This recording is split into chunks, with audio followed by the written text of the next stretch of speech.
পুকুর পাড়ের ক্ষেত্রফল নির্ণয় করো। কি নির্ণয় করব? পুকুর পাড়ের ক্ষেত্রফল। আচ্ছা, পুকুর পাড়ের ক্ষেত্রফল যদি আমি নির্ণয় করতে চাই, তাহলে আমি উদ্দীপকটা যদি একটু পড়ি। একটি সামান্তরিকের দৈর্ঘ্য প্রস্থ, এটা আয়তক্ষেত্রের দৈর্ঘ্য প্রস্থের সমান। সামান্তরিকের দৈর্ঘ্য প্রস্থ ও একটি কোণের দৈর্ঘ্য যথাক্রমে 50 মিটার, 40 মিটার এবং 30 মিটার। আয়তক্ষেত্রটির ভিতরে চারদিকে 2.5 মিটার চওড়া পার বিশিষ্ট একটি পুকুর খনন করা হলো। পুকুর পাড়ের ক্ষেত্রফল নির্ণয় করো। আচ্ছা, আয়তক্ষেত্র যদি আমরা আগে আঁকি, দেখাই আমার তোমাদেরকে। এই যে দেখো, এটা একটা আয়তক্ষেত্র। এটা কি আয়তক্ষেত্র ধরলাম আমি। এটা যদি একটা আয়তক্ষেত্র হয়, এইটার ভিতরে একটা পুকুর খনন করা হয়েছে। কোথায় পুকুর খনন করা হয়েছে? এটার ভিতরে। আমরা যে ভেতরে যে পুকুর খনন করলাম, পুকুরটা কোনটা? এইটা পুকুর। এটা কি পুকুর? আমরা কি নির্ণয় করব? পুকুর পাড়ের ক্ষেত্রফল। পাড় কোনটা? এইটা। এই অংশটা পাড়, এই অংশটা পাড়। এটা হচ্ছে পুকুর পাড়। আর এইটা হচ্ছে ভিতর, পুকুরের ভেতর। এটা কি পুকুরের ভেতর। এখন কথা হচ্ছে, আমরা আমাদেরকে এখানে বলছে 2.5 মিটার চওড়া। ওই যে পাড়টা, ওই যে পাড়টা 2.5 মিটার চওড়া, 5 মিটার চওড়া। আমরা তো বুঝতে পারছি। এখন পুকুর পাড়ের ক্ষেত্রফল যদি নির্ণয় করতে চাই, আমি পুকুর পাড়ের ক্ষেত্রফল নির্ণয় করতে গেলে আমি যদি সম্পূর্ণটার ক্ষেত্রফল বের করি, তারপরে সম্পূর্ণটার ক্ষেত্রফল থেকে তারপরে যদি পুকুরের ক্ষেত্রফল বার করি, সম্পূর্ণটার ক্ষেত্রফল আর পাড়বাদে পুকুরের ক্ষেত্রফল যদি বাদ দেই, তাহলে যে অংশটা থাকবে পাড়ের অংশটা। বুঝতে পারছি কি? দেখো কিভাবে করতে হয়। আমরা এখানে প্রথমে লিখতে পারি যে দেওয়া আছে, কি দেওয়া আছে? কি দেওয়া আছে? দৈর্ঘ্য। দৈর্ঘ্য কত? 50 মিটার। প্রস্থ কত দেওয়া আছে? প্রস্থ দেওয়া আছে 40 মিটার। বুঝতে পারছি তো? দৈর্ঘ্য 50 মিটার, প্রস্থ 40 মিটার। এখন ক্ষেত্রফল, আয়তক্ষেত্রের ক্ষেত্রফল, আয়তক্ষেত্রের ক্ষেত্রফল দৈর্ঘ্য গুণ প্রস্থ।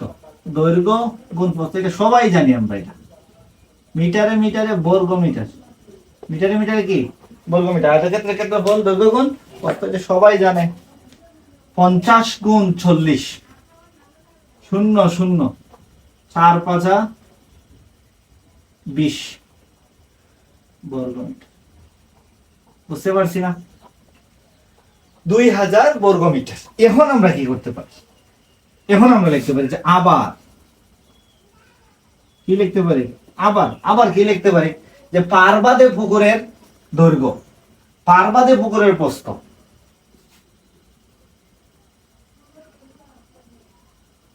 পাড়বাদে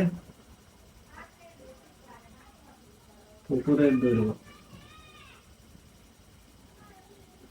পাড়বাদে পুকুরের দৈর্ঘ্য কি? পুকুরের দৈর্ঘ্যটা ছিল, আয়তক্ষেত্রের দৈর্ঘ্যটা ছিল 50। আয়তক্ষেত্রের দৈর্ঘ্যটা ছিল কি? 50। পাড়টা কতটুকু? 2.5। পাড়টা কতটুকু? 2.5। পাড়টা কতটুকু? 2.5। এই বরাবর 2.5, এই বরাবর 2.5, তাই না? এই দিকে একটা 2.5 আর এই দিকে একটা 2.5। 2.5 কয়টা? দুইটা। 2.5 কয়টা? দুইটা। এখন আমি কি করতে পারি? যে 2.5 যোগ 2.5 বা গুণও লিখতে পারতাম, তখন কি করতে পারি? 50 মাইনাস 5,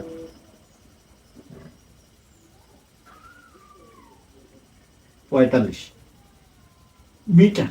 বুঝতে পারছি তো? পাড়বাদে পুকুরের দৈর্ঘ্য পাইলাম, পাড়বাদে পুকুরের প্রস্থ, পাড়বাদে পুকুরের প্রস্থ, পার্বতী পুকুরের প্রস্থ কি পার, প্রস্থ হচ্ছে এইদিকে 40 ছিল, এই যে এদিকে কি 40, 2.5 যোগ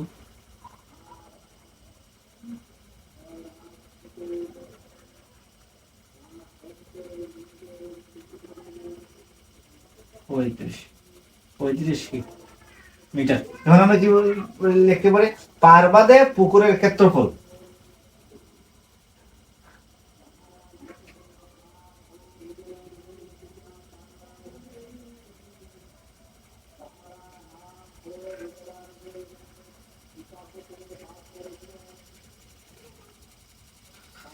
পার বাদে পুকুরের ক্ষেত্রফল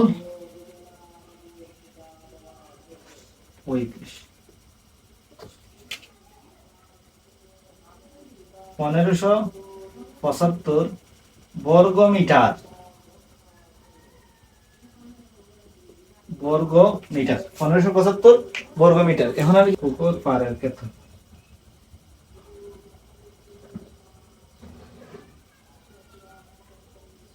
পুকুর পাড়ের ক্ষেত্রফল কি, ওই যে 2000 ছিল,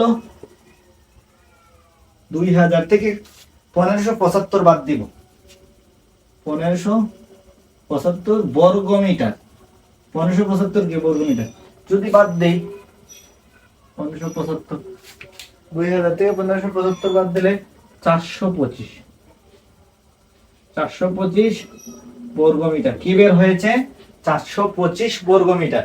এখন পুকুর পাড়ের ক্ষেত্রফল কি,